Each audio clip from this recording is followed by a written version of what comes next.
Well, looky here. It's just the two of us this time. Mr. Miguel Sanchez is away vacationing, but don't worry, folks. It's me and Ed Ball. What do you listen to? This is Punch Drunk Nerd. What is it about? Well, it's about a couple friends talking about nerd shit, and here we are. We're going to talk about the news. We're going to talk about what we're into, and we're going to do a little discussion about Obi Wan Kenobi. How are you doing, Ed? Great, Luis. I'm excited for this. This will be a fun one. I feel like the dynamic already of this is a little bit different now without Miguel. The intro's different. We gotta ramp up the energy now. I know. We gotta bring that that big Miguel Sanchez energy that we're missing. Exactly. Yeah. I'm gonna have a couple more whiskeys, and I think I'll get there. I'm gonna get in the right headspace. Here we go. All right, let's have some whiskeys. That sounds awful. But I'm not criticizing your drinking, Miguel. I'm celebrating you. We're celebrating, exactly. We gotta get to that level. You take a shot. I'll take a beer sip. Cheers. Cheers. Now let's get into the news of the week, ladies and gentlemen. Listen, the first thing we're going to talk about right hot off the press is everyone's talking about it. They're hating it. They're loving it. Who knows? It's Joker 2, okay? There's two big things happening here. One is the introduction of, the tease or rumored of Lady Gaga being casted for Harley Quinn. And then the second bit of news is that this is becoming a musical. I'm seeing a lot of stuff on the internet, a lot of different opinions. I don't know, Ed, what is your take on the situation here? I mean, I didn't quite believe it at first and still question. Yeah. Though I'm also, I don't know, almost not surprised in a way. Like, when they announced that, I was just like, oh, okay. Okay. So my first thoughts are just that Todd Phillips is going to be making a pretty zany, dark musical. Yeah. That's all I can fathom. And whenever I read Lady Gaga, before I knew about the musical, I was just like, oh yeah, that sounds great. I'm digging her acting career so far. I think I've actually only seen maybe one of her roles. You saw House of Gucci, right? House of Gucci, yeah. House of Gucci. House of Gucci. Yeah, you know, so when I saw Lady Gaga the first time was in American Horror Story. She did a role there, and I think she won an Emmy for that role as well. And then I saw her in A Star Is Born. I didn't see her in House of Gucci, so with our minds together, we know Lady Gaga's acting career. We know Lady Gaga. And I saw like maybe half of A Star Is Born, and Sarah and I just never went back and finished it. Not that I wasn't having a bad time with it. I don't know. We just never... We were just like, okay, we knew what it was about. But having said that, like, I mean, I've been sold on Lady Gaga since she did like a Sound of Music homage at the Oscars, and House of Gucci. She was a lot of fun. She was probably the best thing about that movie. So I think this could be an interesting pairing. You know what? To the dismay of a lot of internet people out there right now, I'm here for it. You know what I mean? I think I'm not against Lady Gaga being cast. I wonder if there are people screaming and yelling at this podcast saying, how dare you? But honestly, what did we expect when Ben Affleck was cast as Batman? What did we expect when, Robert Pattinson was cast as Batman? There is all this uproar about all these people getting cast for these things. And then after it happens, they're like, I love them. For some people, Ben Affleck is their favorite Batman. Not for me. Some people love Robert Pattinson as their favorite Batman. And, I could, some people find her annoying or whatever, but I mean, I enjoy her performances. I feel like she does it and comes from a genuine place. You know what I mean? Yeah, I was going to say, she's very earnest and sincere when it comes to acting, I feel like. Yeah, there's a thing when certain musicians, when they make music, it comes from a very genuine and earnest place. So when they make the transition to being an actor, it's kind of hitting that same muscle group. For sure. And so I don't know. I'm here for it, and I'm interested to see I think it's so ridiculous and crazy that they're making it into a musical, but I think that's what's kind of intriguing so crazy. That's what makes it intriguing. And I think it could be a thing where, I'm guessing that the direction they're going with is this is in their heads and they're kind of playing it out as, something that's almost, like romanticizing their world in a way. Exactly. Almost in the same vein as how Arthur Fleck, I think his character's name was, did in The Joker. He kind of romanticized certain elements anyway, I guess, because it was a pretty bleak movie. Like, he was living the shit. So, it could be interesting. And having been so disappointed by the relationship between Joker and Harley Quinn and the Suicide Squad. Yes. Not that I adore Margot Robbie in that role, but me too. I think underused, or not underused, more just like misused, I guess. But I think it's an exciting pairing. If anything, this news has got me more intrigued and more excited about the movie. Yeah. In a weird way. And I just think I was somewhat, because we talked about it last week, I was somewhat honestly dreading the potential of the sequel, honestly, because I feel like it didn't really need it. It was a good standalone, and I mean, we talked about this, but also, I don't know, the more times I see that movie, I just feel like, okay. I think at this point there's a lot of Joker fatigue, I think, if I could sum it up like that. So I was wary, but the fact that it could be a musical and kind of lean into the more like really crazy side of the Joker and introduces Harley Quinn, that's exciting. You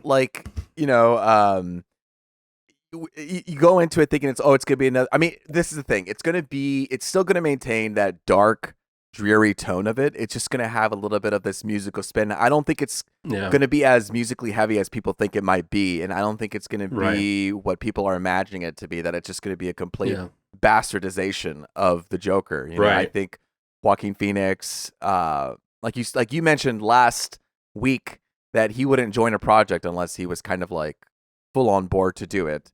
So it's like trusting the creators. And a good script and all of that. And also to those people who are just like, oh no, not a fucking musical, I would say go forward, because there are those people who would just say no to a musical. I like me a good musical. Yeah, totally. But I just don't think it's going to be what people are thinking when they first think musical. Yeah. I'm thinking, think of the bathroom scene in Joker. Yes. Where he's kind of just like meditating and dancing out his anxiety or whatever, his anger.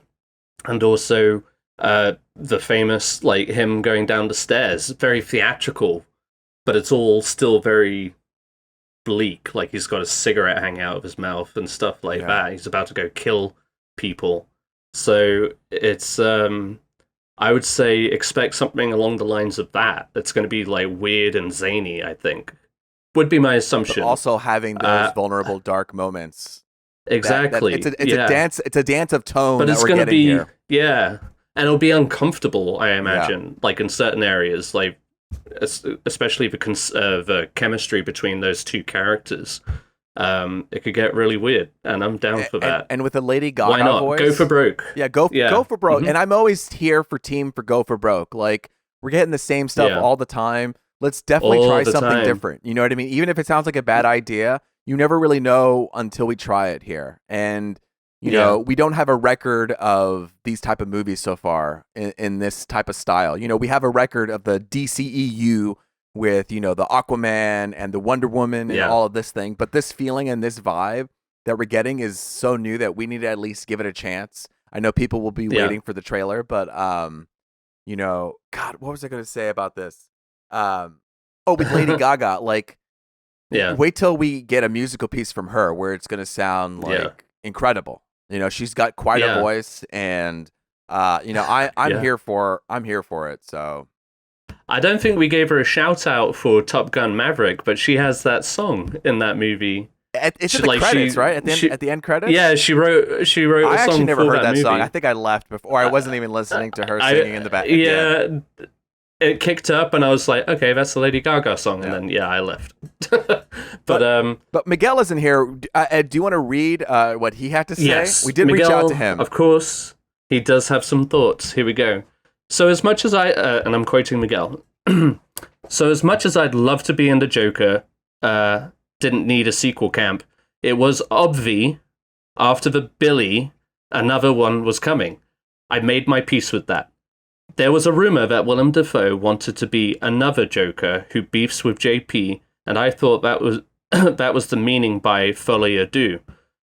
But then Luis hit us with the Harley Quinn possibility.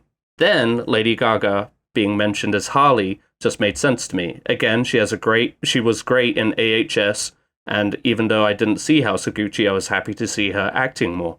And she could be interesting in this world.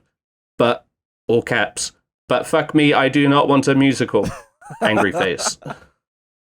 I hope I did that justice, Miguel. Thank you, Miguel. We also polled people on the response of whether they were okay with Lady Gaga as what's it called? Harley Quinn, and it was a 71% yes, 29% no. So I like those odds, and you know what?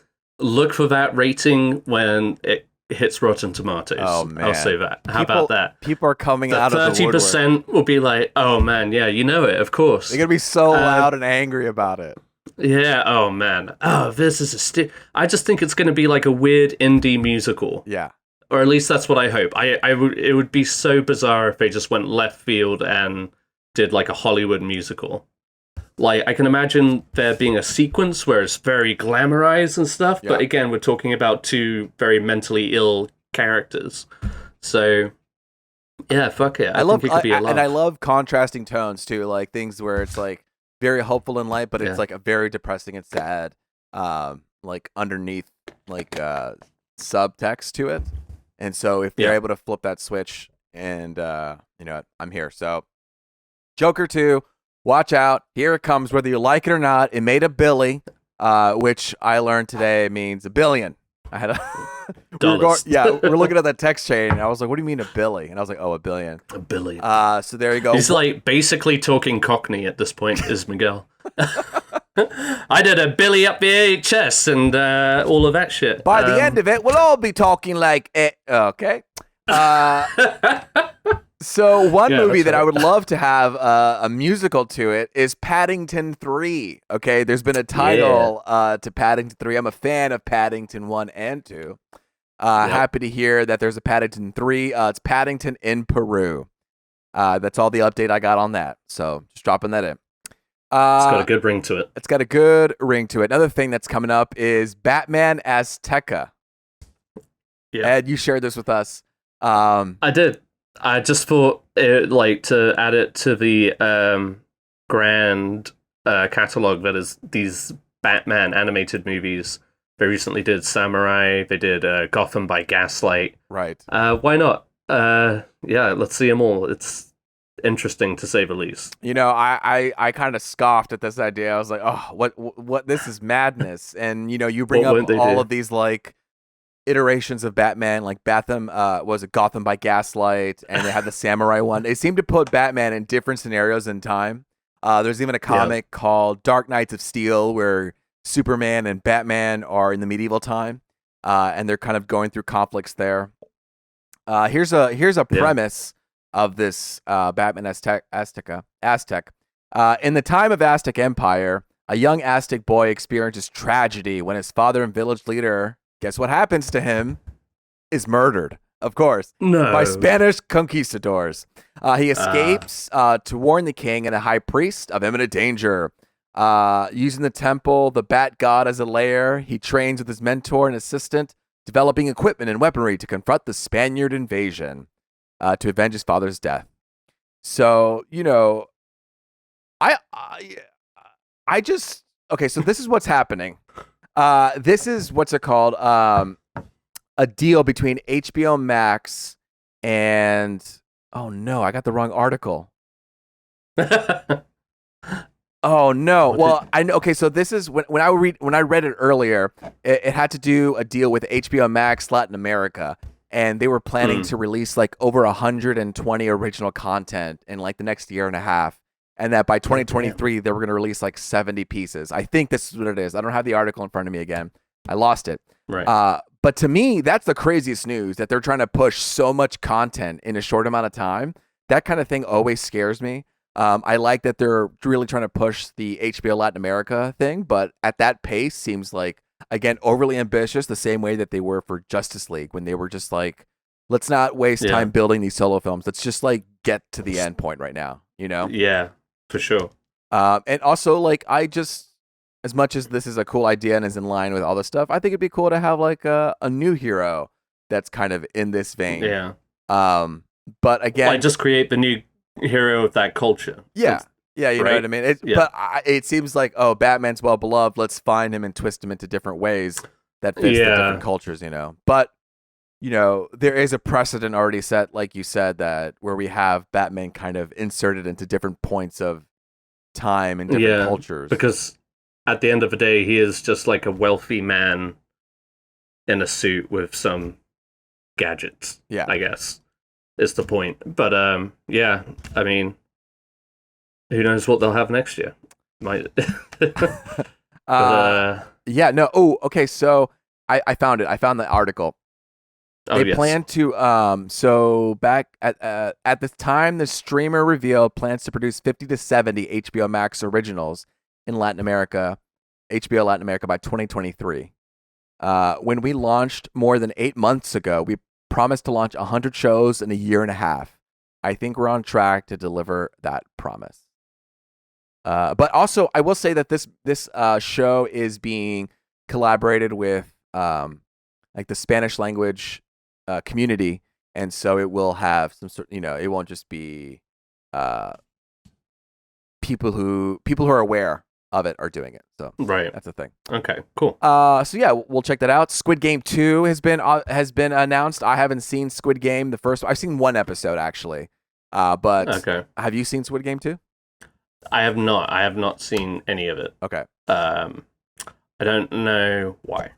I have no excuses. They're even making a game, like a reality TV show about the whole thing too, which like very multi-layered marketing at this point. So I guess, I mean, if this becomes like a thing, maybe I'll catch up with it. I don't know. I'll probably catch up with it. I feel like now that we got this podcast, like I haven't seen what's it called? Succession. Dairy Girls. So and Dairy Girls. And then there's another show we'll talk about as well later. But when the next season Succession comes out, I'll watch all the episodes. Yeah. Squid Game, I feel like when Squid Game comes out, the second season I'll catch up on. I mean, everybody was on Squid Game for the longest time. I don't know how I missed it, but. And you know what? I'm not going to go on a tangent here, but there was just like one thing I remember that was like holding me back from jumping on. It was like I read the news that the subtitled version, the subtitles were not accurate to what was actually being said. Oh, okay.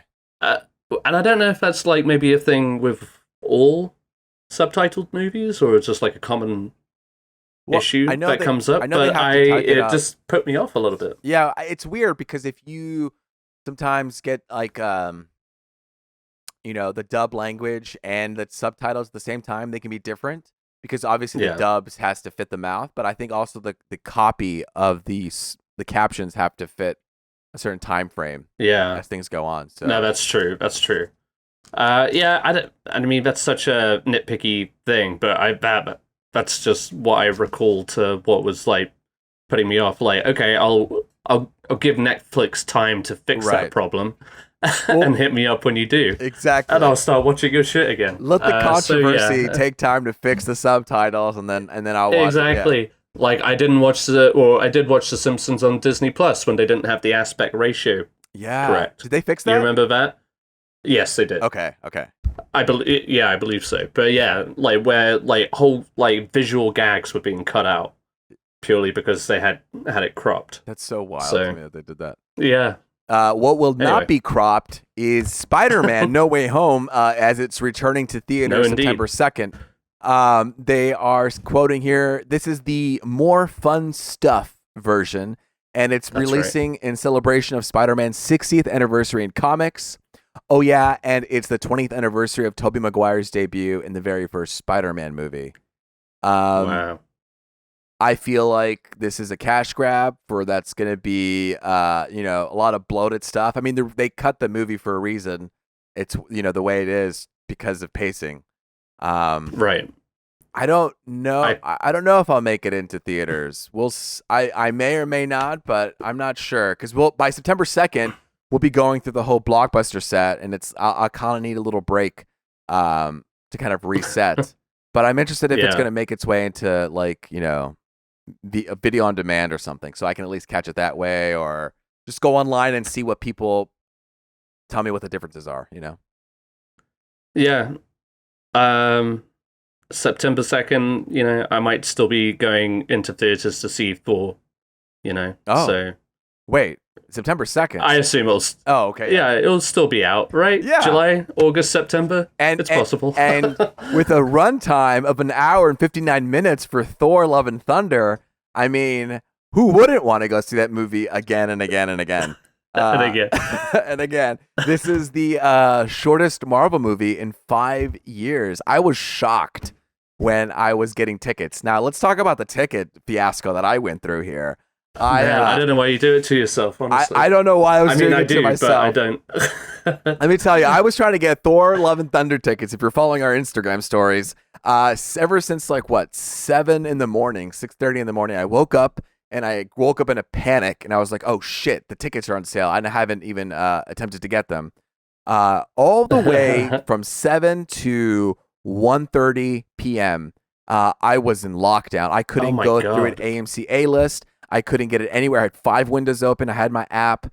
I was working. I was trying to get it done, and it wouldn't work. And I just saw the seats slowly fill up. No. And it was so frustrating until I finally texted Sarah, and I was like, my Sarah, and I said, hey, are you free? Can you go to AMC theaters and get us tickets for Thor? And she was a queen and went there and got us tickets and locked it in. But it was a nightmare. I mean, I had better luck getting tickets for every other movie I've ever gotten. I mean, Doctor Strange, Multiverse of Madness. Yeah. It took me, it was 7 to 10:30. Around 10:30, I got them. And then for Endgame, that big movie, I got it pretty quickly as well. But this movie, for some reason, Batman, right? And Batman, I was able to lock down as well. I mean, I expect all those movies I said previously, Batman, Doctor Strange, Endgame, those movies, I'd expect people to be going to quickly get it. I don't know why there was so much issues on the AMC servers and even Fandango. You think they'd be ready for it by now? Honestly. And you know what? That's why I keep doing it, because I want to know if AMC is ever going to replace those servers. And if this podcast ever gets big, I'm going to use my platform to fix those servers. God damn it. All right. But rate us, review us, get us more views, and I will use this platform to fix AMC servers. No, but have you ever considered just, waiting till the week of that you plan on seeing it and seeing what's available? No. Like, were you happy? Were you happy with the tickets you got? Oh yeah. Oh man, I'm thrilled. So I ended up getting IMAX tickets this time because that was kind of where I was situated. And even seeing the trailer, having it filled screen was really nice. Yeah. So I'm really happy about it because, right when the movie comes out, we're in spoiler. I've never seen spoilers so bad in, our current culture.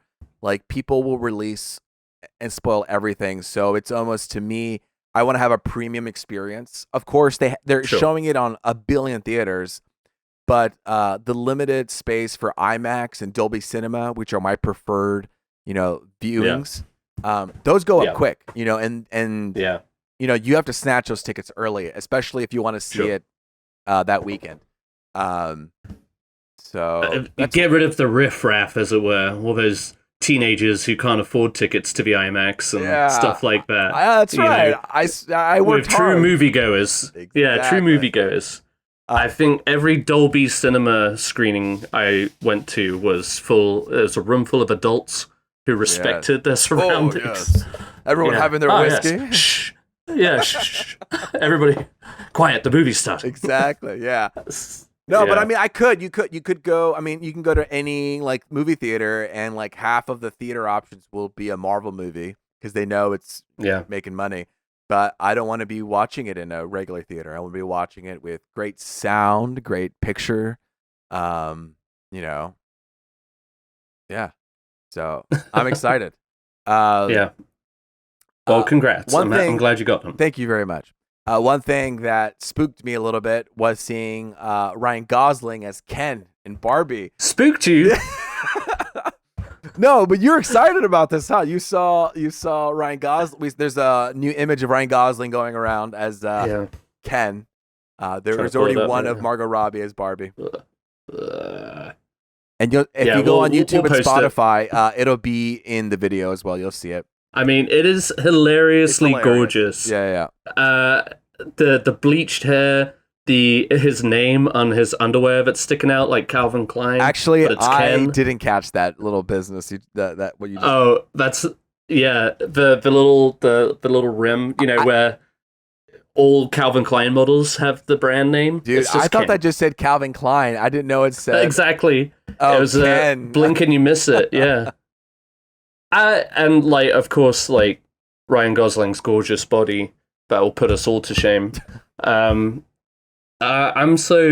think this is going to be such a tongue-in-cheek movie.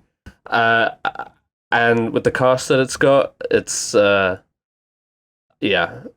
a blast. Are they going to be like, is this a story about miniature dolls?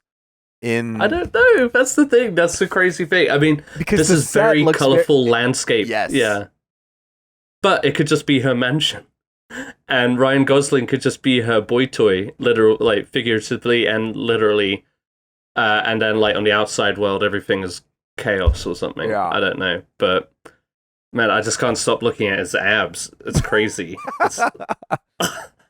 People lose their shit with Lady Gaga as Harley Quinn, but when it comes to Ryan Gosling and Margot Robbie as a Barbie, people are here for it. It is everywhere. Oh, absolutely. Even on the internet. If this doesn't make $1 billion, I'm willing to bet. But we'll have an exclusive special episode just on the Barbie movie. Hell yeah! I mean, we'll talk about it so much between now and then. It's gonna happen. Disney released their first teaser of Pinnochio, and it's got Tom Hanks, and I love Tom Hanks. But Guillermo del Toro is also releasing his own version of Pinocchio, starring Ewan McGregor, John Turturro, Kate Blanchett, Tilda Swinton, Tim Blake, Ron Perlman, Christoph Waltz, Bern Gorman, Finn Wolfhard, and David Bradley. And this is not live action. This is stop animation. Yes. And it looks great. Like, those pictures are gorgeous. I love that character design. Geppetto, yes. Specifically. Like, the beard and everything. It's like it's carved out. Everything's carved out of wood, almost. Yeah. Oh, dude. That's so... Exactly. Yeah. I love that juxtaposition. Yeah, we talked about this. I love the juxtaposition of, like... he wants to be a real boy as a wood character, as a human, but then the humans look like they're carved out of wood. And I just love that playful take on that. Sorry, what were you saying? We talked about it, I think, when we talked about the Pinocchio trailer, yes. I think, right? Either that or Guillermo del Toro. Anyway, I was wrong back then. I didn't realize... I think I said Ewan McGregor was playing Jiminy Cricket in the Disney version, which would have made sense, I guess. Mm-hmm. But he's actually... Joseph Gordon-Levitt is playing Jiminy Cricket in that one, and Ewan McGregor is in this one. So this is a pretty stellar voice cast. And again, this is a pretty cool design. I was kind of excited for this anyway. Guillermo del Toro has been on this project, which I think we talked about last week, for many, many years. He's been working on this one, just like every other project that he's working on. It just looks cool. Visually stunning. So I'm sure we can expect a trailer at some point. Yeah, there's a lot of personality behind this. There's a lot of flavor behind this that I'm excited for. I love stop animation, and I was trying to find the stop animation studio that's making this, but it's a bunch of people that are working together to do it. I think is this going to be on Netflix too? Yeah. Yeah, I believe so. It's going to make its global premiere Netflix in December. That is so soon. That's awesome. There was that stop animation studio that did a lot of stuff recently, the Coraline, and oh my god, what is the name of that company? Oh man, yeah, I'm almost embarrassed. I'm trying to look it up as quickly as I can. Here we go. Ba, ba, ba, da, da, ba. We're looking it up. I keep wanting to say Ghibli, but Laika. it's not that one. Laika. There you go. Yeah, Laika was on they were doing a lot. You know what's funny? I was wondering what they were up to recently. But they've done Coraline, they did Paranorman, the Box Trolls, Cuba, and the Two Strings. Yeah. And so it's been, and they also did contract work for the Corpse Bride and things like that. So I'm all here for it. Yeah. I'm here for stop animation, and I'm excited. Yes.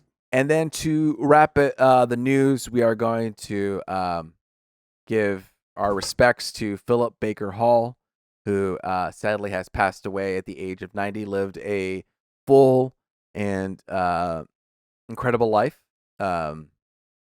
We have, Ed, you put some movies in here.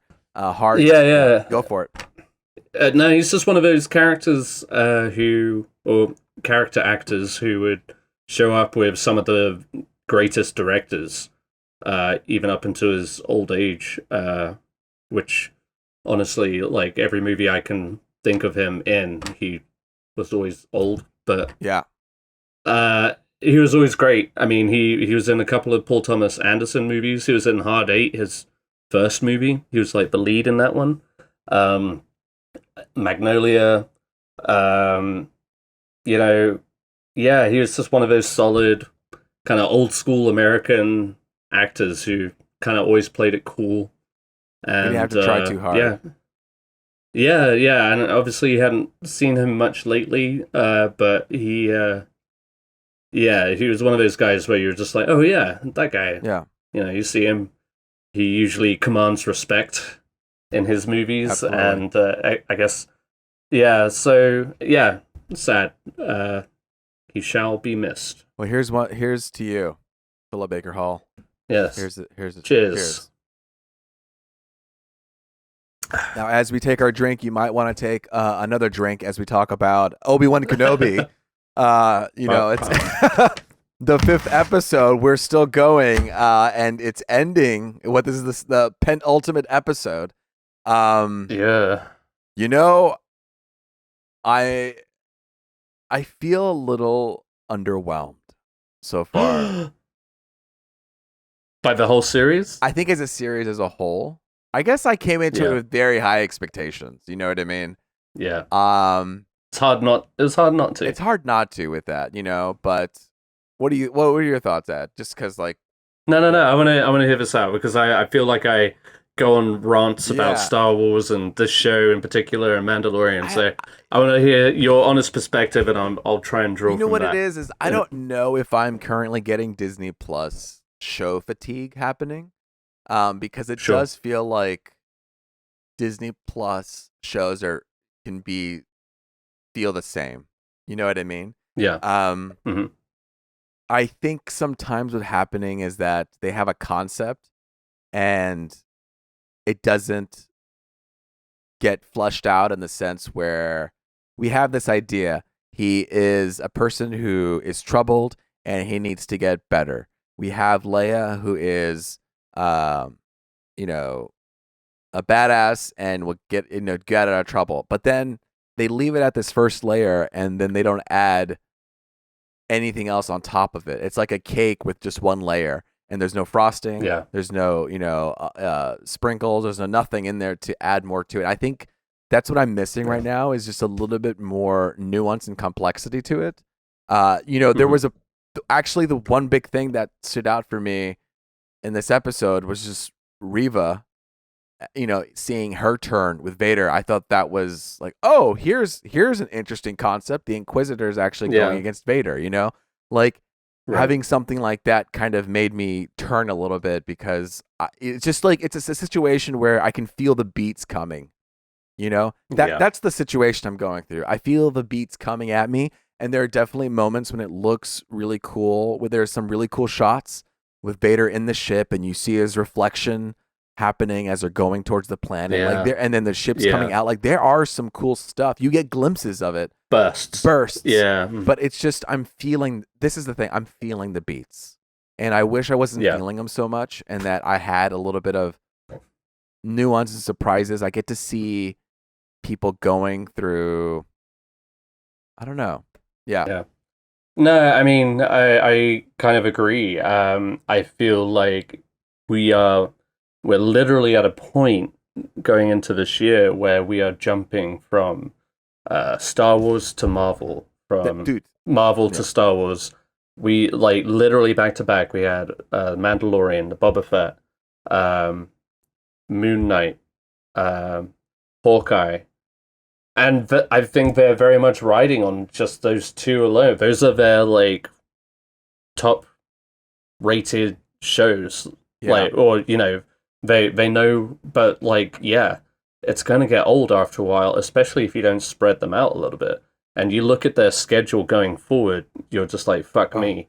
And at some point, like, the viewing is almost just going to feel like an obligation, and then just a tedious one.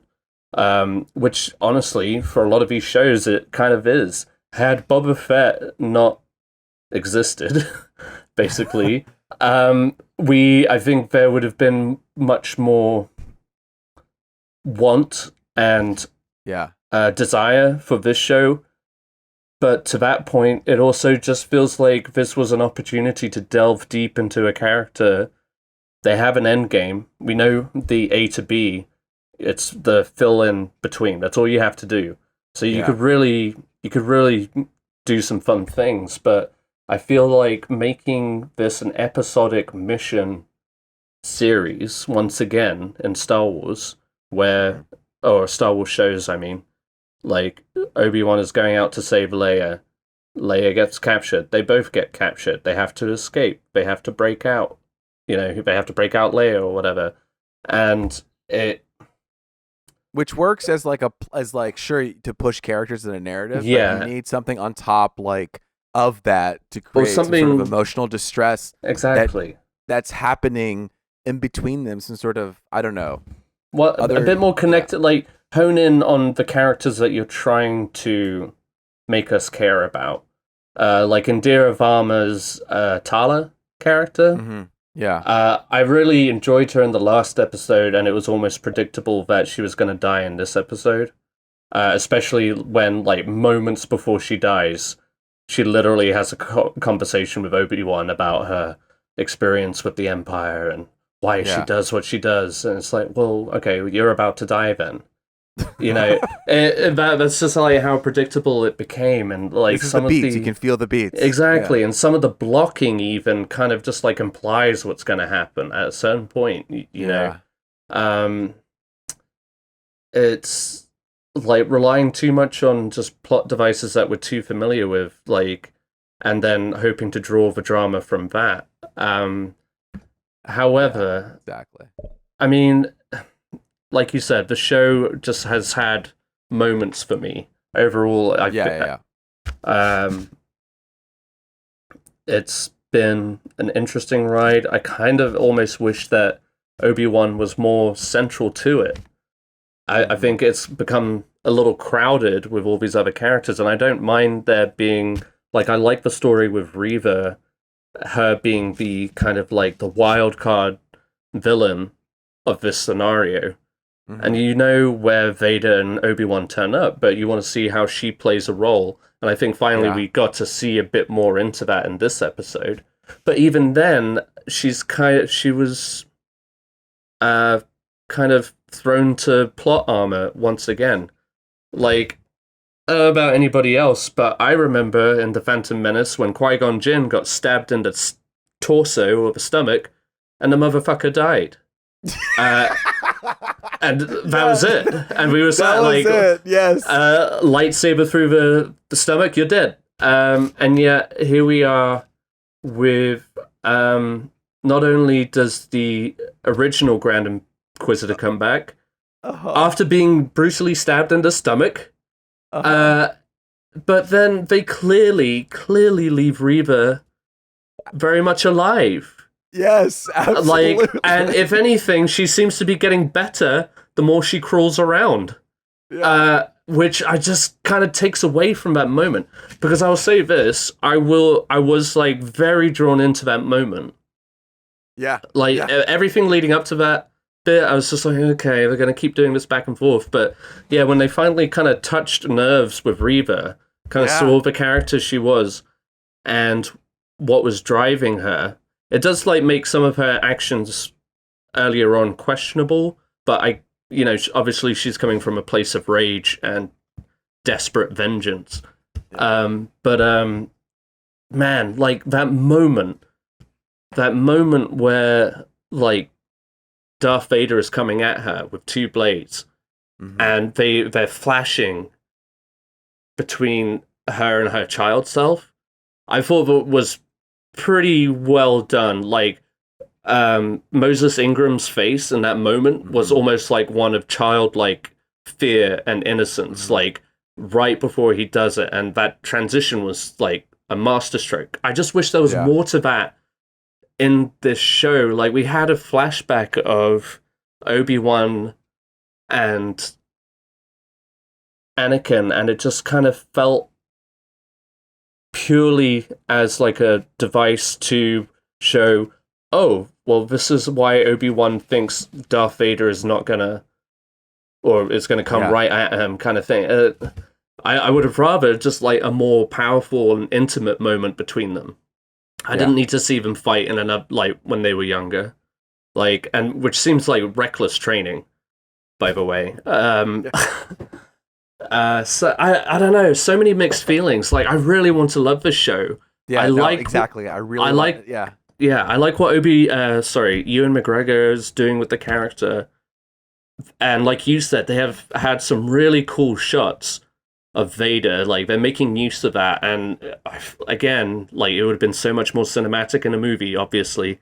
But like, yeah, man, like everything else just seems like it wasn't fleshed out, and they just needed like A to B to C plotting. This is what I'm thinking of, like the way that they're pushing out their content so quickly.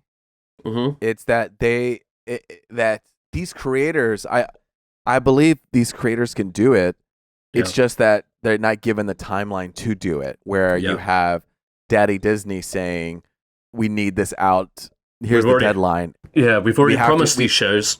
Exactly. And we promised them to line up every month where we release something big. You know, we obviously want this to line up near Star Wars Celebration. So you have to have it done by that time. And and so it's like, this is the difficulty where if we left to it, we'd have maybe a little bit more to it. And I'm struggling with it as well. Like, I want to love it, and there are great things of it, and I'll keep watching it. But I thought it's one episode left now. I mean, but that's the thing, is like, you want, one of the great things about Star Wars is just how watchable they are. But frankly, I haven't felt compelled to go back to any one of these shows. And they're trying to create these loving characters and storylines, but they're just not hitting those marks of, if they're gonna just like template all of these shows to a certain, pattern, it really just takes out the intrigue and the iconography almost. Like, if you're relying on the same thing, it's hard for it to get unique in any way. And this is a series that there is 6 episodes. That didn't have to be any more than that. They really could have delved into some cool things here. And I think they just kind of chose the easy way. Yeah. I thought when he had the 2 lightsabers, he was going to pull off that move that he did with Dooku. What's his name? Dooku. Yeah. I was like, oh shit, here it comes. I thought so too. Oh. It looked framed up to do it, I was like, damn, I can't believe they're going to take this, because when Reva was going against Vader, I was like, oh, you have no chance at all. Oh man, yeah. The way that this fight's going, like, you're dead. And I thought they would take that bold move of like just eliminating her, but that would have been like, imagine if that had been the closing shot. Like, it was new, it was like completely definite that she was gonna die. You saw him bringing his blades down, and then like the flashes between him and his past self, and just like that look in her eyes that just say "I'm dead" kind of thing. And obviously we don't know what they're gonna do to. We don't know what. Well, she'll live. Obviously, that's the thing. It's just like so you took. It was like all the red herrings that they gave us in Rise of Skywalker. Like, they killed Chewie, and then they brought him back. They fucking killed or erased C-3PO, and 2 minutes later, he's back again. They want to have these dramatic moments, but not have it cheapens the consequences. Exactly. Yeah, and this is a character that they can dispense of. Mm-hmm. You might as well. And, like, considering that this particular character tried fucking off both of her bosses. Like, why wouldn't you kill her? It just doesn't make any sense. Like, why wouldn't you make sure that was definite? Like, with all the other shit you guys are doing in the show, you don't want to make sure that the person trying to stab you in the back is dead? Like, I don't know. It's I don't know either. I also don't think that blaster doors that they're using big old cannons to destroy is like I don't think you're able to whisper to the other person on the other side and have a conversation. Yeah. If the doors are so thick that you need a big blaster gun to destroy it, I don't think the other person on the side can hear you. Do you remember that scene when Obi-Wan and her are having a conversation? I was like, what's happening here? Well, at first I thought he was going to use the touching the door. Yeah, but there's no indication that that's what's going on her side anyway. She's just like yelling at the door. Yeah. So, just again, these plot, and then instantly proves that a lightsaber can cut right through it when they've been blasting at it for 30 minutes. Yeah. It's like, I guess we'll get them eventually.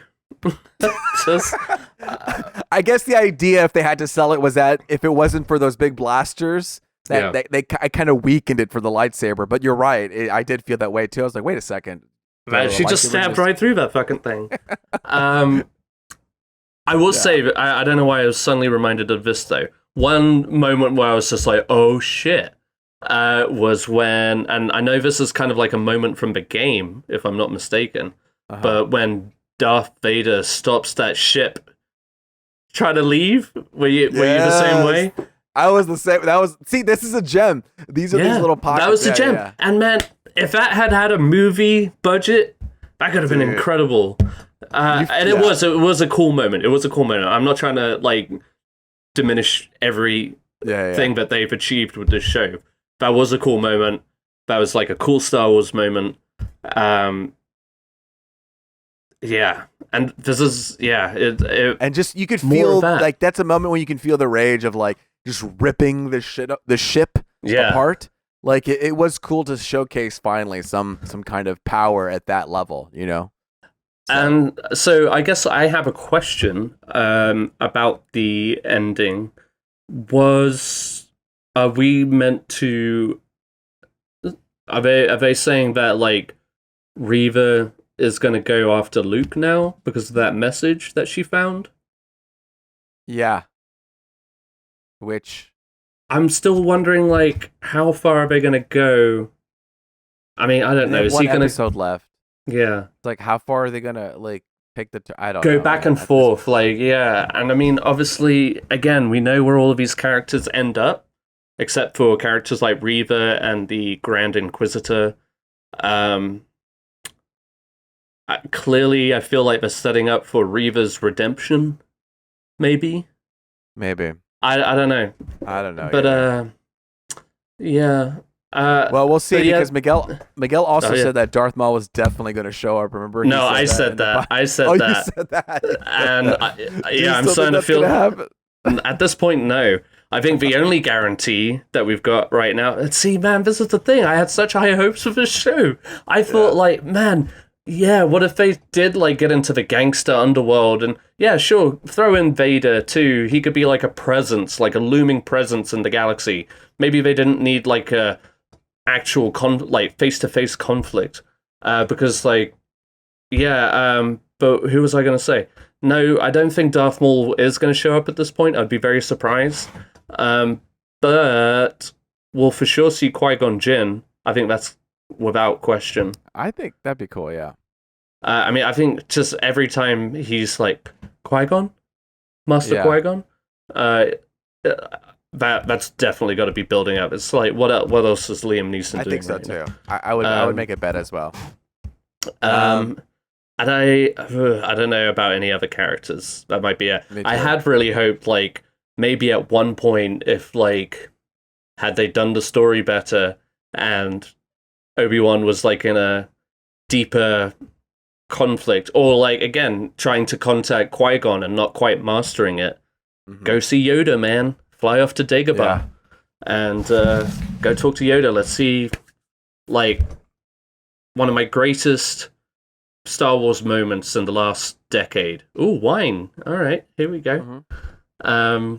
Switching it up, I ran out of beer, so I had to have this leftover wine. There you go. But, like, yeah, one of my favorite moments of recent years was Yoda showing up in The Last Jedi.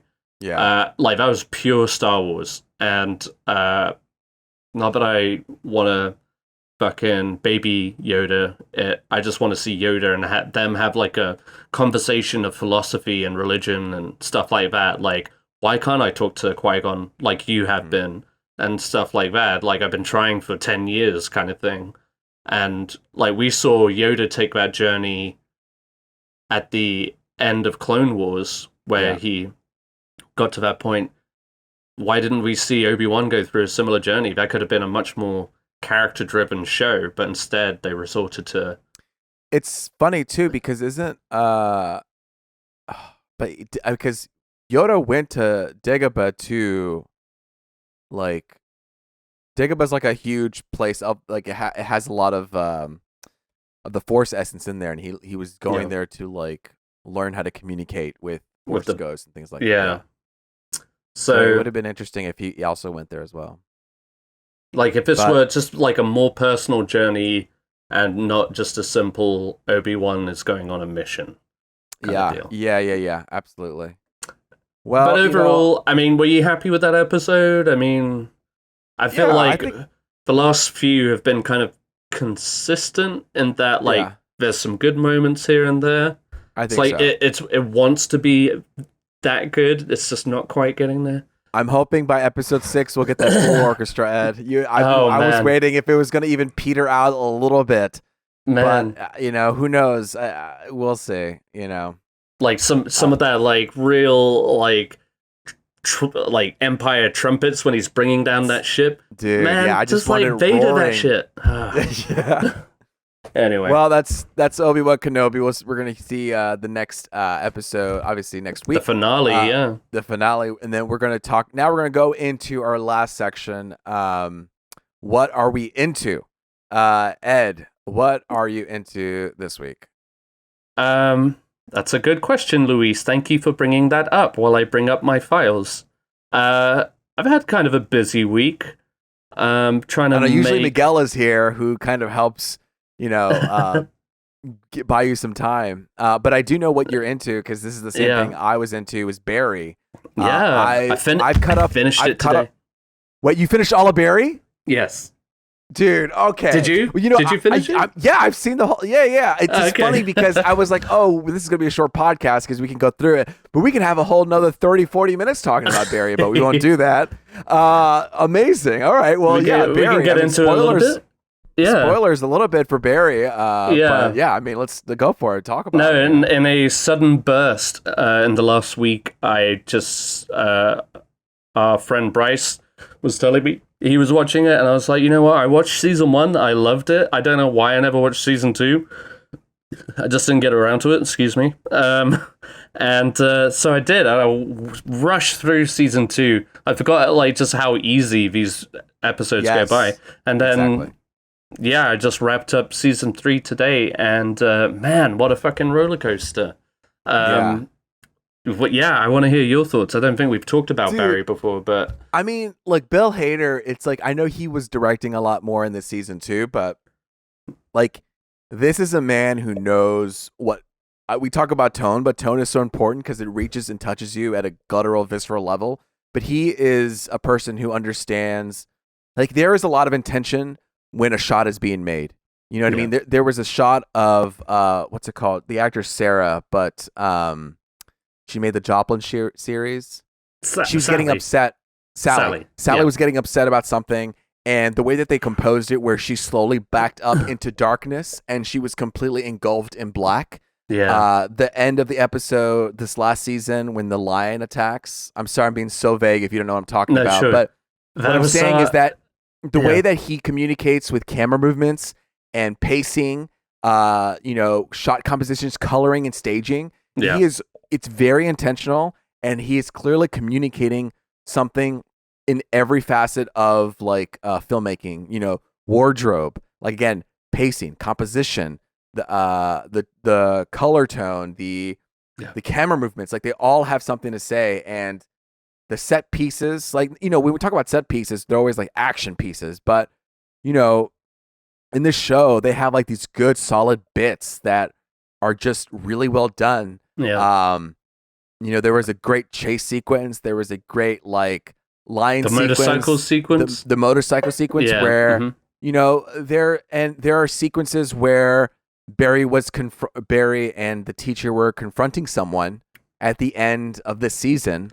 That was a great set piece too, and how that all ended. I don't want to spoil too much, but I just think you could really, Bill Hader is such a great communicator. And I brought this up too. It has this feeling of improv where it's yes-anding itself, so if this is true, therefore this is true. And so it always feels like the stakes are raising higher and higher, and that they're able to add something else. So it doesn't feel we're like, oh, I know what the beats are coming. I know the next beat has to be. It feels like he has this freedom to like, well, what if we did this weird thing, or what if we did this thing? Because if that's true, then this also has to be true, and we can elevate the circumstances, I don't know. It's such a fun watch, and they do such a good job of playing with tone in the sense of making things playing so real, and then inserting just the silliest things in the most straight-faced way. And that's good as bizarre improv. as it gets. As bizarre as it gets. It's so bizarre at times, but what they do is they play it so straight, and once you play it straight, you can sprinkle in these weird, bizarre moments, and it stands out. And it's and it's got it's so, like you said, it's so straight faced. It's such like a honest depiction of how real people would react to certain things. Yeah. Like certain situations that they find themselves in. Like, Barry is faced with his old war buddy pointing a gun at him, and he just completely breaks down. Or Sally in the elevator with her coworker who stole her series. And Sally, when she gets, spoiler alert, Sally, when she gets choked out, which has been her whole, like, struggle throughout the series of her dealing with kind of this physical abuse, and when it finally when it happens to this level, and she kind of has this cathartic release, you know what I mean? Like, I was holding my breath during that moment, And I'll be honest, I'm not like a Sally head. I'm not a huge fan of her character. And I think that's obviously the point of her character. But man, that moment was utterly, kind of just like horrific in what was happening, but also beguiling. Like, just and beguiling is probably the wrong word, but just transfixing you, because you felt that you felt that release of her just like rage. It was insane. But throughout this whole show, just does such a fucking wonderful job at doing that. It also does a great job at like making people and situations so frustrating. Like people trying to get a word in and just the other person just talking nonstop or whatever. But I wrote this down because like I kind of zipped through season 2 and then found myself in season 3. But like one of my favorite episodes has been episode 5 in season 2, Ronnie and Lily. For context for the listeners, this was an episode where Barry is going to has been cornered by the cop who was the partner to the other cop, who I forget her name, who he killed. She was the girlfriend of his theater teacher, Mr. Cousineau. Mr. Cousineau. Mr. Cousineau's girlfriend's partner. Yeah. He tells Barry to kill his ex-wife's boyfriend. Yeah. Who the fucking staging, the blocking of this, and like you were talking about camera movements, everything was so deliberate in this episode. And how he steps into this house where everybody else thinks he's going to kill this dude, but he's going in there with the intention of letting him go. He's like, he has a very clear plan of how to just get out of the state for a while. And he lays it out to the guy, and weirdly enough, the guy seems to be complying. And, you notice these things, like he walks into this trophy room, and it's like, oh, what a great reveal as it slowly pans, and he realizes he's fucked up. The whole room. And then you're just like, is this guy about to, like, do some crazy shit? And it comes at the, like, just most unexpected moment, and it's so beautifully played. And you feel the weight of, like, he suddenly just drop kicks him. And you feel the weight of that. He goes right through his bedroom cupboard door. It's fucking just and great. And the camera movements too are just like slow, like voyeuristic. Slow. Yeah. It's, you know what I mean? And so you have this high action, but a slow camera movement. And so that works well together, you know? You feel the struggle, if anything, more. Just because it's so painfully drawn out. Yes. Because both of these guys, you feel like they're actually like worn the fuck out from having a fight. It's not just like snappy quick shots or whatever. Yeah. Or snazzy choreography. It's like this guy, like two men who are well learned in two different styles of fighting, but both equally effective. And you just feel it's so much intensity. It's such a well done episode. Like you were saying, to all your points, it's just like the stillness of it, the bizarreness of it, just the no need to rush. It's just like letting it play out, and we're witnessing play out. But it's got you on the edge of your seat, and you're just like, oh, for fuck's sake, give me a break. Like, what's going to happen next? This is such a good example, too, because of this plussing and adding, because, you go to the writer's room and you think, like, okay, well, this guy has a daughter. What if the daughter is a badass fighter too, who is being trained by her father, who is a badass fighter? And so you go on that thought, and you have Lily, which is the daughter of this badass fighter who goes up against Barry. And so it just elevates into this, like, well, yeah, I guess that makes sense. And it also goes into this bizarre place. You know what I mean? Like, that's a good example of how she turns into like a rabid dog, like a feral child, which is like equally hilarious. And again, like bizarre and disarming. Yeah. You're just like, what do you even fucking like? Because they're already met with the struggle of like, oh, fuck, do we have to kill this child? Are they going to actually kill her? And obviously Barry's trying to like save her too, but of course, like she just walked in on him having just killed his dad, or so he thought. Right. And I'm just remembering like, god damn, so much shit happens in that one episode. It's so crazy. Like, it's such a whirlwind, and it's so brilliantly done. Yeah, I mean, if there was it's like a perfect example of what Barry is, but also like a good one to get, like a good episode to get to for anybody who's just thinking about watching that show. Like, there are so many moments or episodes that really just wow you with just like how much surprises you. Just like, you don't expect. It's almost, but like I was saying, it's almost like realistic what actually happens, but you just don't think it's going to happen. Yeah. Like, you don't think that like Johnny Law is going to try and catch up with Barry, or like any of the shit that they're doing is going to have consequences. And he's the main character. You don't want him to go to jail. Yeah. You kind of want him to stop killing people. Yeah. But then again, like, it's also fun to see him in that mindset whenever he's Sally goes to him about this friend, and he's just like, well, I can start, I could break into her house and start fucking with her. Kind of like, I don't have to hurt her. I could just turn her life upside down, change the dog, or just make things seem smaller, or something like that. And it's so, cavalier, but fucking hilarious, and you almost want to see him do that, Yeah, absolutely. Yeah. Oh, man, and I'm thinking about, spoilers for the last episode, but that last scene when... he literally was like, I'm done killing. And then he goes in and it's like, dude, you just said you're done killing. And he's going. And then he gets caught. And the SWAT team comes out of the darkness and starts creeping in on him. And then it's the same thing where the camera movement's slow and they take him away. And you're left in this shot where you're in the living room, but you see through the window and there are these frames. And Kusano's in the right frame. Literally, there's 3 window panels. Kusano's in the right panel.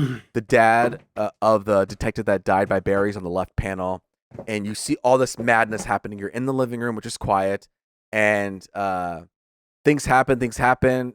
Lights, flashing lights. Barry's dragged. Kusano shakes hands with the dad. And then things go quiet. And then the dad's alone. And he's left alone in the small frame. And it's like, it tells so much emotion and story.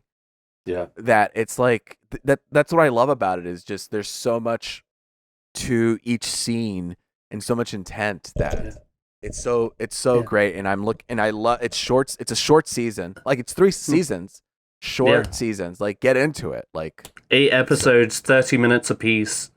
And they're just fucking wild. The journey that you when you think back on it, it's pretty fucking wild.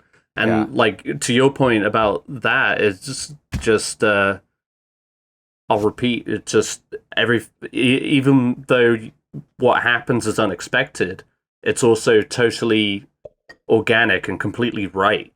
Yeah. You think that he's gonna face off with this dad who's pissed off and vengeful, and everything leading up to that point, you think, man, is this going to be another fucking face-off with Barry kind of thing? No, he played it truthfully, and he went to the cops, pure and simple. He didn't want to get his hands dirty, and why would he? He wanted probably what was the worst case scenario for Barry at this point.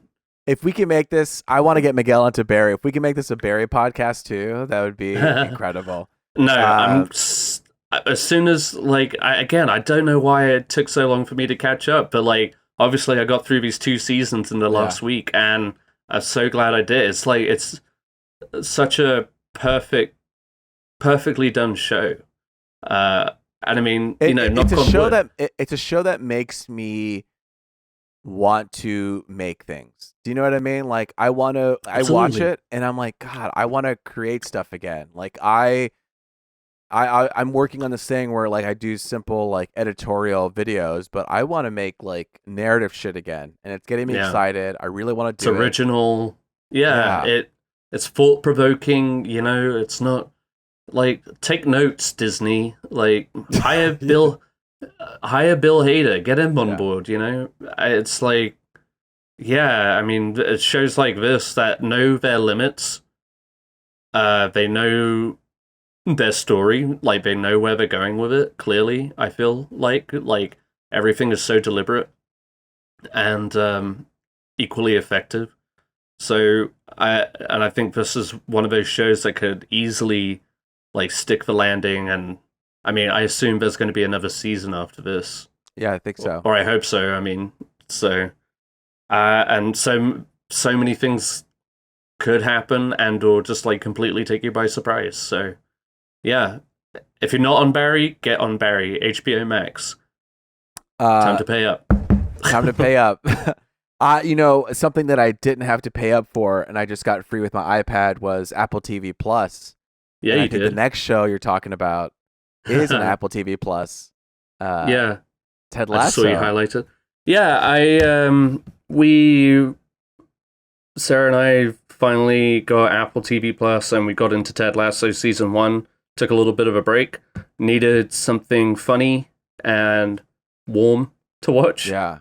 And man, season 2 lives up to all those expectations. Man, it just makes you feel so good, and it's genuinely funny, genuinely heartfelt.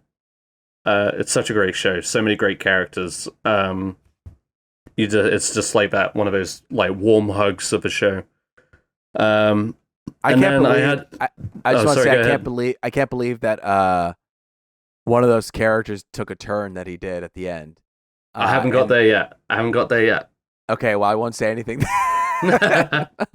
I will say this then. Sorry, I will say this. That I can't believe this show got spun off of a like 4-minute character, right? Was it? I think it was a commercial for a soccer league. Oh, it was just like a NBC like funny commercial that he was in, and then they just spun it into a TV show. So that's hilarious. Yeah. But yeah. And then finally I had a busy weekend. I went to go see. Sarah and I had a movie day on Sunday, and we did a double feature. We saw Everything Everywhere All at Once. Second time for me, first time for her. As far as I can tell, she loved it. Awesome. Laughs and tears were had by all. And still a good crowd. Like the fact that movie is still... Yeah. That's so granted, awesome. it was in a smaller screen, but and it was like a responsive audience. So, Dude, I mean, hell yeah. This is like, what, 2 months into its release, man? I'm so glad that people are giving it a go. And then we saw the Bob's Burgers movie. Or Bob's Burgers, the movie. I don't know which way it goes, but Sarah and I are big fans of it. We watch it every week, when it airs, and it's one of those shows we like to put on to go to sleep to, kind of thing. Yeah. This movie didn't disappoint. I think also had a good energy, had a good crowd, and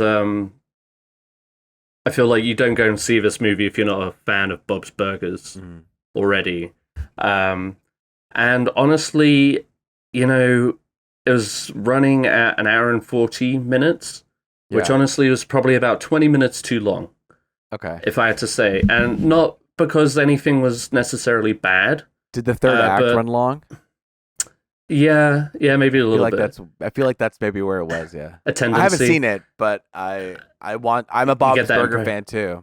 But that's the impression that I got when you said that. With that said, the energy and the charm is consistent throughout. Like, I think there was just like throughout the entire movie, there was a constant level of giggles throughout the theater. Yeah. Just like so many like hilarious throwaway lines. It's like the small stuff that really makes Bob's Burgers great. Yeah. Gene being ridiculous, Gene has a lot of great lines, and Tina, and just like Bob's banter with anybody basically, and was specifically he talking to food in this food. Movie? I was about to say, and it's just it's funny. Like it's all those like Bobisms that this movie is all about, and it doesn't take itself too seriously. It doesn't try to make a massive spectacle or anything. It stays relatively local. So as far as the setting goes, it's not too wild or anything. It does stays it have fairly musical elements to it like they usually do sometimes? Okay. Sarah and I went into it with a bet of how many musical numbers there would be. Okay. Because the average episode will have maybe one, two at most. And so I went in saying 6. She said 4. I think it landed right on 5. And one of them was like a reprise or something. A reprise, yeah. Thank you. It was a reprise. So I don't know if it really counts, but counts. So how about that? It counts. Yeah. It counts. And they had an opening number. It was great. Just kind of setting everything up and.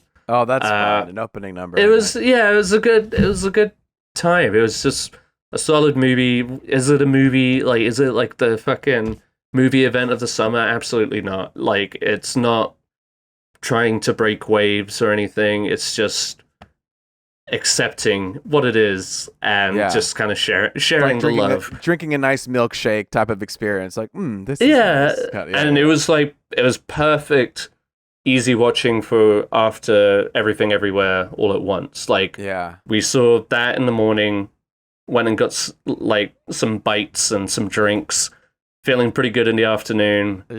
Went and saw the Bob's Burgers movies. No expectations whatsoever. So yeah, like an easy Sunday afternoon movie. I'm sure it'll be streaming in no time. In which case, like, it's a super easy watch to watch at home. Like, it's just watching like 3 or 4 episodes back to back, basically.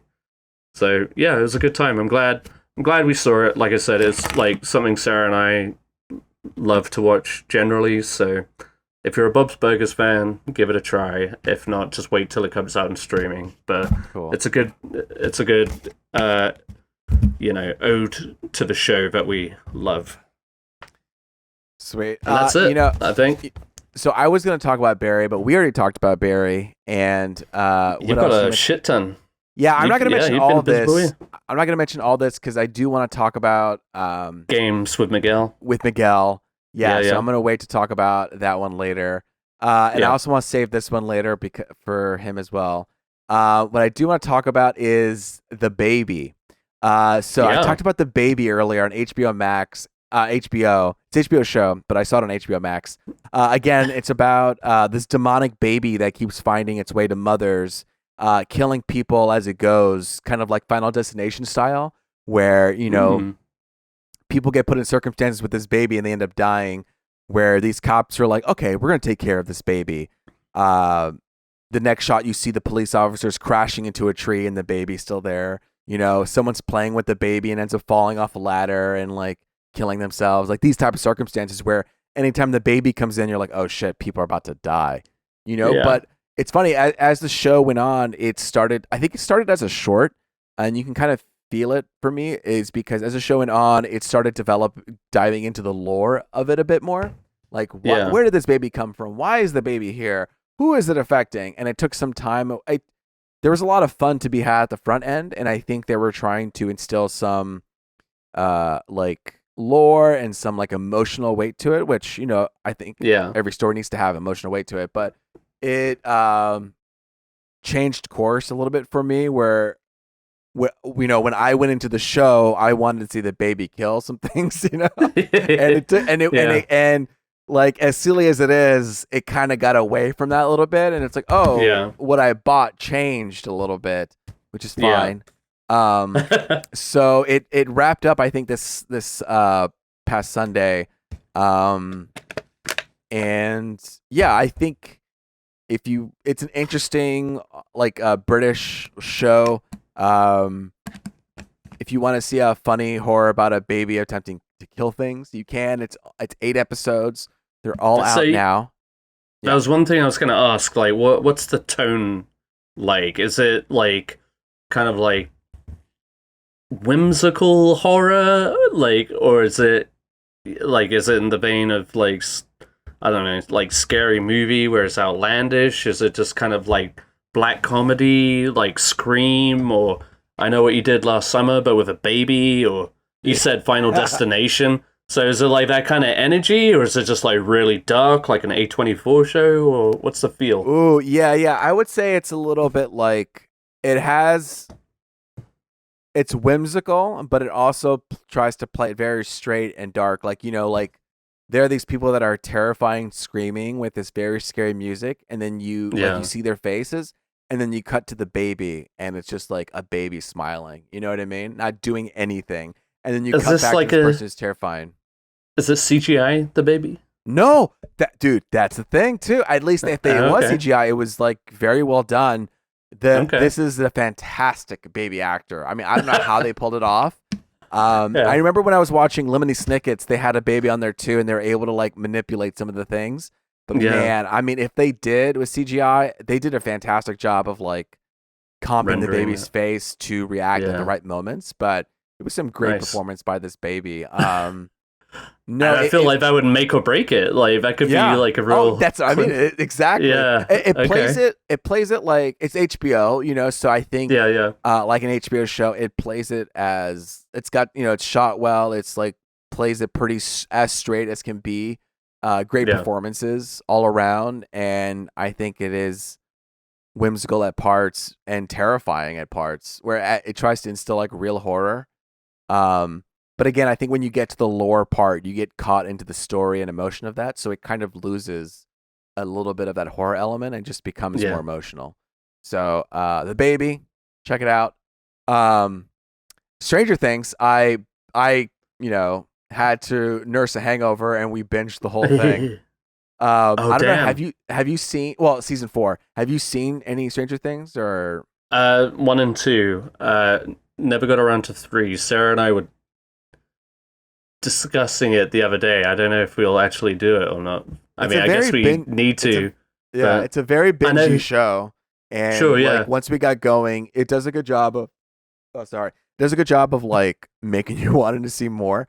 But I think it keeps going with, not in a bad way. I know a lot of people sometimes complain of it being like member berries, where it's like, oh, it's playing off of these other 80 tropes and movies. But for me, it's fine. Like, I enjoy having a soup of all of these greatest hits together. Sure. It's fun. It still carries a lot of things from past seasons where they're trying to solve a mystery about something. They're trying to like Scooby-Doo this shit, as Doctor Strange would say. But in this one, you almost have like a lot of different storylines happening at once, and the episodes are getting really long. Like the last 2 episodes are like movies, feature length. They're like feature length movies. They're really long, but still, it feels like we don't spend enough time with these characters because the storylines split so much apart that you want to get a little bit more. And I won't spoil it, but in this season, you kind of get a little bit more attention from characters who don't usually get a lot of attention, which I thought was cool. I don't know. I don't want to spoil it too much, but I'm excited to see the last 2 episodes. Is this part 1 of a bigger season, right? So it's part 1 of season 4, but like all the episodes that came out, I think there were 8 episodes, and there are 2 more left, 9 and 10, and that's it. So it's not like a split down the middle or 4 or 5 and 5. It's like most of it is already out.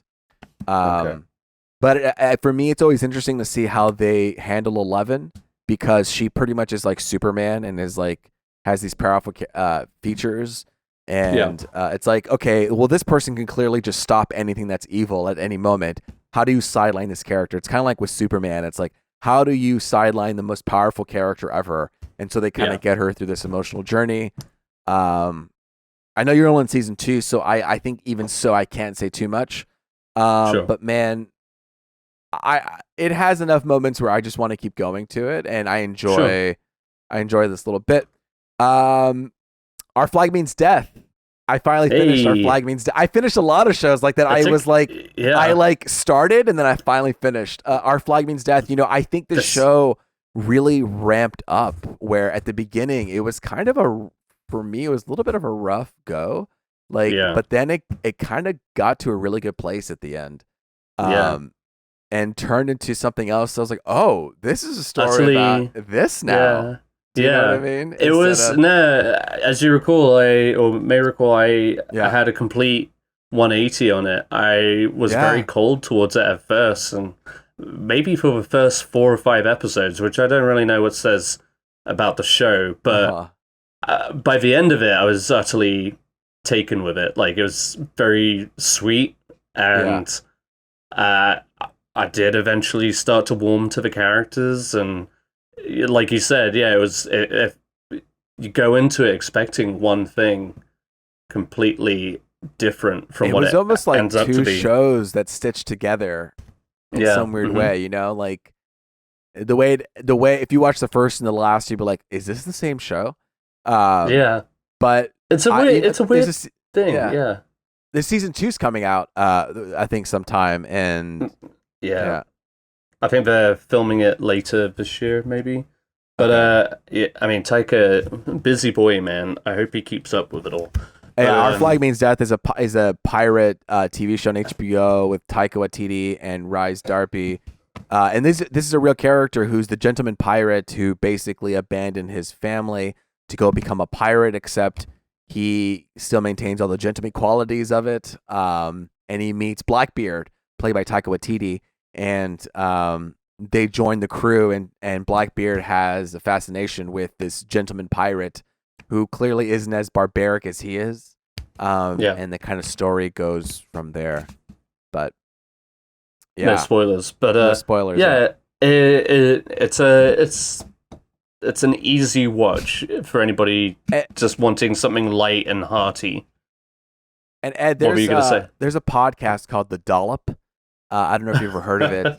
The Dollop. No. So they actually do it's like basically a person tells a historical event to a comedian who doesn't know what the story is about at all. So the comedian is just kind of riffing and responding to all the ridiculousness of the story. They did an episode on Blackbeard, and if you liked Our Flag Means Death, Steed is in that episode of Blackbeard, and they talk about Steed, how he basically won't go away from the crew. Like he keeps popping up as a character. Yeah. So if you want like something to listen to in the background, I think it's like an hour and a half podcast. The Dollop, Blackbeard, look it up, and it's a fun story with comedians. Blackbeard. I'm watching The Boys. I'll talk about that later, and there's some other things that I'll talk about. But I think that's pretty much all I want to chat about this week. There was one that I wanted to ask you about. Which one? I might be wrong. You may have just mentioned both of them. That one? I'll be more efficient. Hang on. Oh, The Great. Oh, that one I wanted. Okay. So, I don't know. I have been intrigued by this show. I like the idea of it, but I haven't watched a single thing about it. I feel like Sarah and I, it could be one for me and Sarah to watch. I'll tell you, but it'd be good to have an opinion. The Great is great. My Sarah, she watched it, she enjoyed it, and after my brother listened to our podcast and heard me complain about Nicholas Hoult, saying, he's my cilantro as an actor, he's like, watch The Great. And so I was like, okay, Sarah watched it. He's recommending it again. And so I started watching it, and man, let me tell you what. You know what? I kind of dig Nicholas Hoult now. This show has convinced me that I like him as a character. I think he plays a character that suits him for some reason in my mind. It's about, this French, this Parisian woman who gets married to a Russian in the emperor, like Peter the Great, Great's son. And she's like a fop. Right? He's like a foppish kind of. I've never heard of foppish flamboyant before. Yeah, fop, like flamboyant and just very vain and very into himself. Doesn't care about his country. Yeah. The country's at war. You know what I mean? It's all about him, and women are put down, and so she obviously is put into a situation where she's kind of needs to marry him. It's very good. Great is, I would recommend it.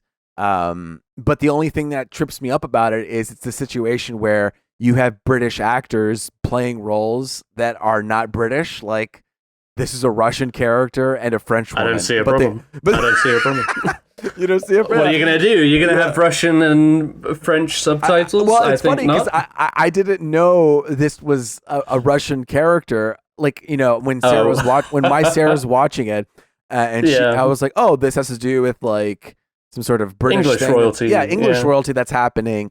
And then as I go on, I was like, wait, what's happening? This is Russia and a French. And so it's just like a thing that commonly happens in movies and TV where, you get British people playing just other European and Russian.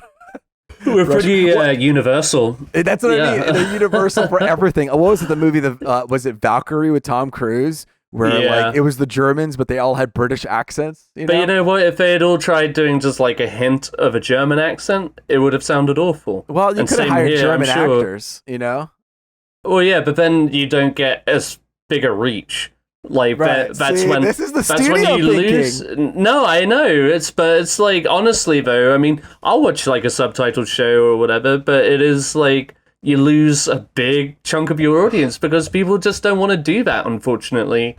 I know. Well, you know what? Put one. I don't know. I just think that's crazy to me how we have like. Oh, it is. The British people have the universal take of like all other countries.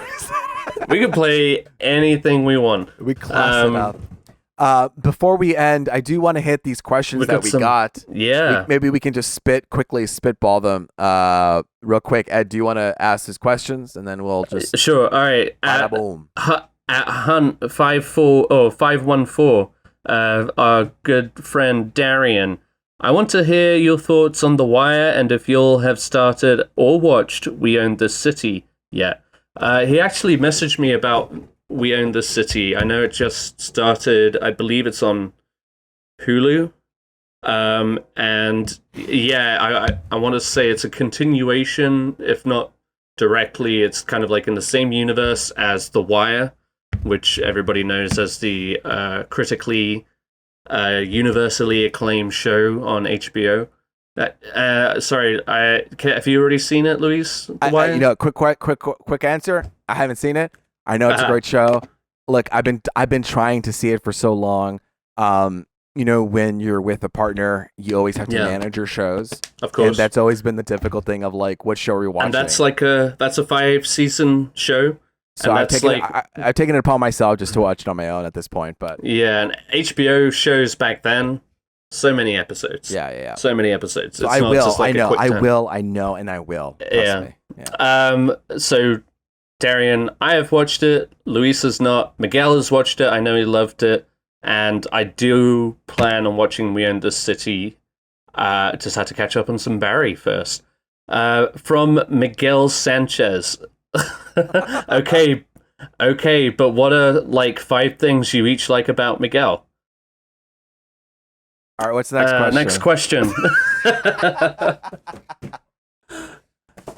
He's fun. He's fun. Yeah. He's jovial. He brings the mood up every time. He has great insights, and he is a generous person. How about that? Boom. Yes. I mean, that kind of nails on the head. From Lily and XOXO. I don't. Do you know this person? I know who it is. Yeah. Oh, okay. Is a hot dog a sandwich? Why or why not? Personally, I don't think it's a sandwich. I don't consider it a sandwich. A hot dog is its own thing. Sandwiches, you need 2 pieces of bread, not a roll that's cut. All right, listen. I don't want to keep this podcast long because we got to complain about it last time. But I've had this discussion before, and I will say I have fallen to to this answer. I think a hot dog is a sandwich now. After debating about it, because let me ask you this: is a Philly somebody won you over? Is a Philly cheesesteak a sandwich? No. Okay. A Philly cheesesteak is not a sandwich? I don't know what. It's different when you like put cook shit in it. Okay. I think. Well, you know what? How about this? How about this? We'll bring this up with Miguel again, and then we'll talk about it because we can have a whole special episode about if a hot dog is a sandwich. But that's true. That's true. And then I'm gonna pick just like maybe one of the questions that Sarah put to us. Shout out to Sarah Meyer, the mother of my child. Okay, let's see. Blue or green Jello? Ooh, I'm gonna say green because blue Jello scares me. Do you want to give any context? Scares you how? I think it's just the look of it, right? Or is there different flavors? Is there flavor? I thought all the Jello taste the same. They're supposed to be. They do basically taste the same. Like you really have to concentrate that shit. You have to be a Jello. What's it called? Sommelier to be. Yeah, exactly. A hint of orange flavor. Yeah. I think I would go green on this one too. Okay. I'm not used to blue. You don't see a lot of blue Jello out there. It's scary. Yeah. Call me conservative, but I like me a blue Jello. All right. Man. Oh, I do like this question. Real quick. What is your preferred movie, food, or drink? Ooh. I I'm not like, I don't like eating heavy food while I'm watching a movie. Because you're just sitting still for that long. Yeah. It's going to make me sleepy, personally. Yeah. It's not the same for everyone. I used to be able to have a hot dog. Can't do it anymore. I don't like popcorn. Wow, you don't like popcorn? No, I love me some chocolate raisins. Yeah. In England, you would have this thing called Pick-a-Mix, where you could just make a bag of, you select gummies and candy and stuff and put it in a bag and weigh it. Yeah. They have that at all the theaters. They don't have that over here. It's weird. So chocolate raisins or raisinets, whatever. And favorite drink. Ooh, man. I don't mind. I like sipping on a whiskey throughout a movie. Because one, it doesn't make me pee. I see. Yes. It doesn't. And I don't know. Anything else? Yeah. If anything, my main goal is to just get through the movie without having to go to the toilet. Yeah. So I don't do sodas. I don't do beer that often. If I do have a beer, I sip on it very, very conservatively to get me through the whole movie. Like when I know the third act is coming up, pound it. Then I start going to it's like, all right, let's get ready. So those are my choices. Yeah. Go ahead, Luis. Yeah, I think I used to not get stuff because it was so expensive, but now that I'm an adult and I make money, I can get it. So usually it's popcorn's pretty standard. When I'm feeling feisty, I'll get some garlic Parmesan nuts, like breading. You know what I mean? At AMC. Yeah. In Texas, now when I lived in Texas, in movies I would always get a pickle. I came to California. Interesting. And they were like, my Sarah, she'd be like, "Can I have a pickle?" And they laughed at her. They're like, "A pickle? Oh. Are you kidding me?" Whoa. They don't sell pickles in California, so we bring our own pickles to the movie theater. And we had this one dirty look from the audience members who were like, "What the hell is that?" And we just had a pickle. So a pickle, popcorn, sometimes these little almost like Wetzel pretzel, garlic Parmesan stuff at AMC. Really good. I am a beer person just because I will pound the whiskey too fast because I'll just drink it really quickly. And if not, just a standard Coke. If I'm feeling feisty, maybe vanilla Coke. They have those AMC machines, Coca-Cola machines where you can choose your flavor. Yeah. So I'll just suicide it where I'll choose a bunch of different flavors because I'm crazy like that. I assume the AMC Stubs thing gives you free concessions every now and again, right? Yeah, so it'll give you, if you want a medium popcorn, you can get a free upgrade to large with AMC A-List, and then after spending so much money, you get $5 off on stuff. So right, cool. But yeah, you know there what? You go. There you go. We did the podcast without Miguel. Yeah. I think we should do it more often without him. No, I'm kidding.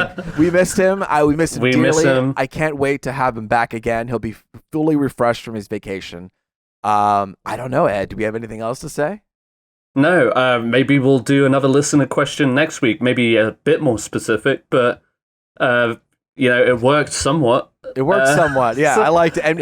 And we could bring back the sandwich question, and we could bring up some more Sarah's questions that we left out. Exactly, the hot dog question. Yeah. We want to get you guys in the conversation. So if you have any questions, if you have any thoughts about Obi-Wan, if you disagree about our thoughts on Obi-Wan or any movie that we bring up, bring it up to us and let's have a discussion. I know we kind of just rant about things, but we want to hear opinions, and maybe you can enlighten us. Honestly, the show has such a small audience. If you want, I bet you could have a guest appearance. You know what? If you want to chime in for a little bit, we can have you pop in, talk for a subject.